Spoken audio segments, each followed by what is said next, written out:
it's the third week of May, so that means we need to think about the Preakness Stakes, the second leg of horse racing's Triple Crown.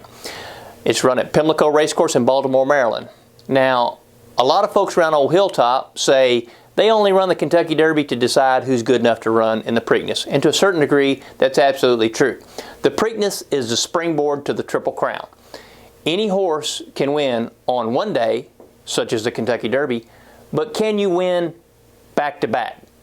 2 different tracks in a 2-week span at 2 different distances.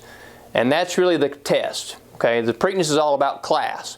So when you go from Derby victory to Preakness, can you win it again? It really will tell a whole lot about what kind of horse you are. The last time we had a Triple Crown winner was 1978. I was just a pup then. Jimmy Carter was president. I don't know how much gas was because I couldn't drive. That's how long ago it's been. So we're really anxious to see something like that again. Everybody wants that superstar to grab onto. And I think we've got one coming into the 140th running of the Preakness, American Pharoah. He won the Kentucky Derby very impressively. Now, he's got a lot of things going for him. The biggest thing probably is his trainer, Bob Baffert. Bob Baffert has won 5 different Preaknesses. He's won the Kentucky Derby 3 times, and every one of his Derby winners went on to win the Preakness. He just has his secret formula. I asked him, I said, Bob, yo, what's the secret?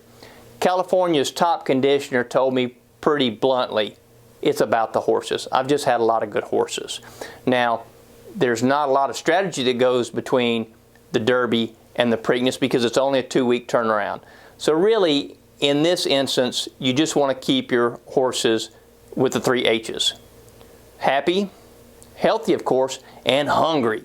You want these horses to eat. They got to get in the feed bag. Baffert says that's probably the biggest key to Pharoah's success going into the Preakness is he needs to keep his weight on, he needs to keep his appetite up. So far, everything has been number 1 and good.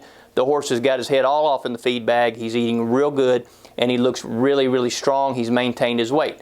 Now you think, well, why does a horse need to eat a bunch? I mean, if he weighs a lot, does that mean he's going to be slower? Well, actually it doesn't, because these horses are a machine, and you got to feed that machine. When you look at these thoroughbreds, man, what an impressive specimen. We got 1,250 pounds of thunder rolling here. So it's important for them to stay in the feed bag. Pharoah has done a great job of that. So he's got other things going for him too. Victor Espinoza, his jockey, he won the Preakness last year aboard California Chrome, and he won the Derby aboard California Chrome. So Espinoza, he's won the Preakness before too. War Emblem, which was a Baffert trained horse back in 2002.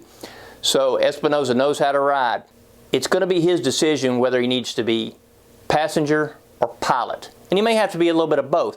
Now in the Derby, he wound up being the passenger in the final furlong. He never went to the whip. He let Pharoah take over. It was just hold on.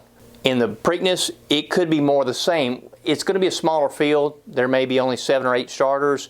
So it'll be up to Victor as to what to do. And he's done a great job at knowing whether he needs to guide the horse in or out of trouble, and whether it's time just to hold on and let him run. So I think that Pharoah has an excellent shot going in for many reasons in the Preakness. Now, it's not a slam dunk for the Pharoah. We've got a couple of other challengers from the Derby. Firing Line, the 2nd place horse, he's really game. He is a live wire. Now, he's been in 6 different races in his career. He's finished first twice and second 4 times, and he's been in battles. He's been in battles on the West Coast, and he was in a battle of the Kentucky Derby, and he did not give up the lead easily.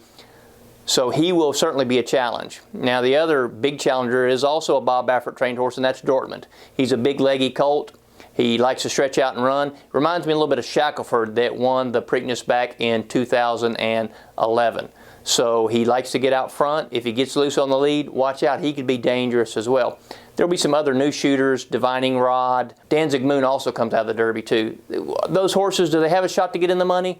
Yeah, they do. But I think for the most part, bet the Pharoah. Figure out how much you want to put on him and roll with him, because I think Pharoah is going to be the answer in the 140th running of the Preakness.